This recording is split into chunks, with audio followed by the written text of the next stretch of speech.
Here we are again. It's time for our Monday live reading of the middle school journal.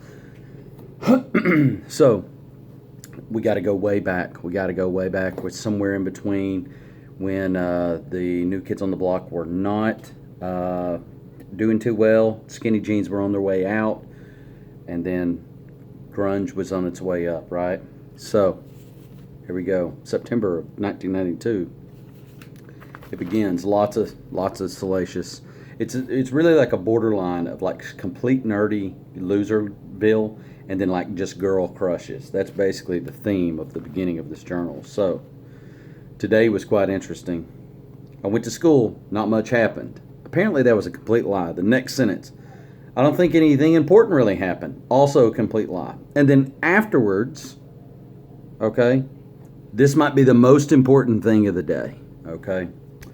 I spoke to Susan Brown, shout out, tag, and Jennifer Pritchett. I'm not even sure she's on Facebook. I'm not sure how I feel about talking to Susan after knowing what I know that she knows.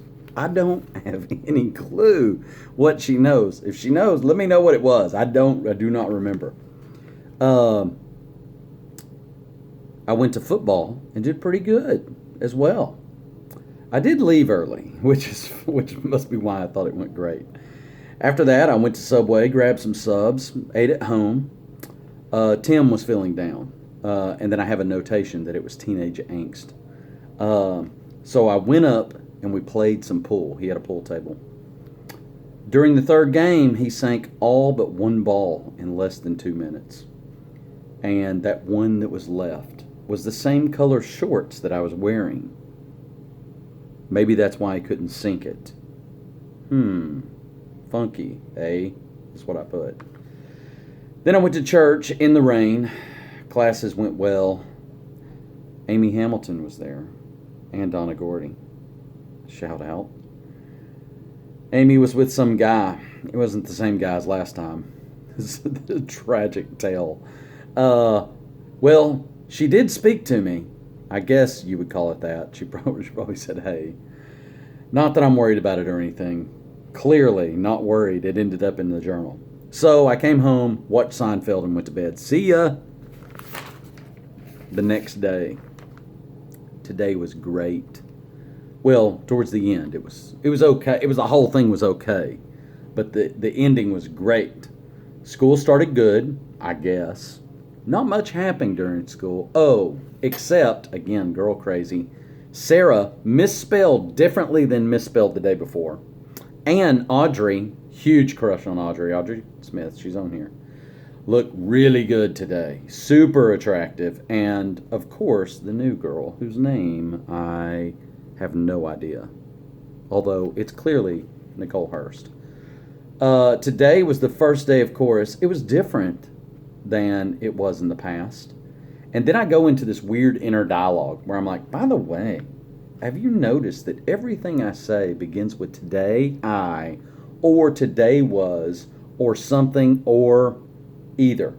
I have no idea what that was interesting. Oh, by the way, while I'm writing, I'm watching a new show. ... Question mark, question mark, question mark, question mark. Apparently I never figured out the name of the show. Let's see here. September 1st, 1992. Anybody? Any clues? What the show could it be? ER? I don't know. Football practice was awesome. By the way, and then inner dialogue. By the way, awesome is as cheesy a word as cheesy. At football practice, I got to play defensive end, which was great. I then came home, ate turkey and dressing. Then I went to Tim's, got on Phil Thatch Connection, where I received messages from John Brooks, Incubus, which I figured out is Jason Ferguson's handle, even though I don't know who Jason Ferguson is, and Werebat. Back then, like everybody had like a name online, kind of go back and watch Hackers, you'll understand a little better. I sent them all messages, and that I'm hopefully going to get a response.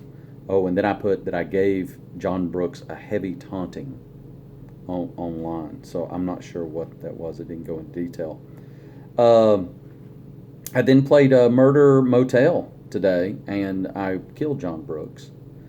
These were like text-based message games on the internet before there were any pictures on the internet. If that makes any sense.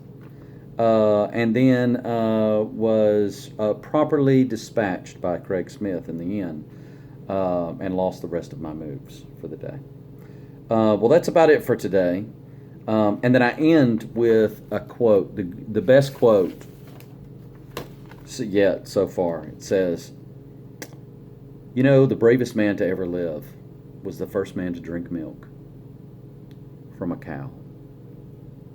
And I credit the quote, even though I think a comedian, I credit the quote to Shane Littrell, but there's a notation that explains that Shane Littrell is Michelle Littrell's brother. Because priorities are apparently the ladies. I have no idea. Anyways, I'll keep reading. I've looked ahead a little bit.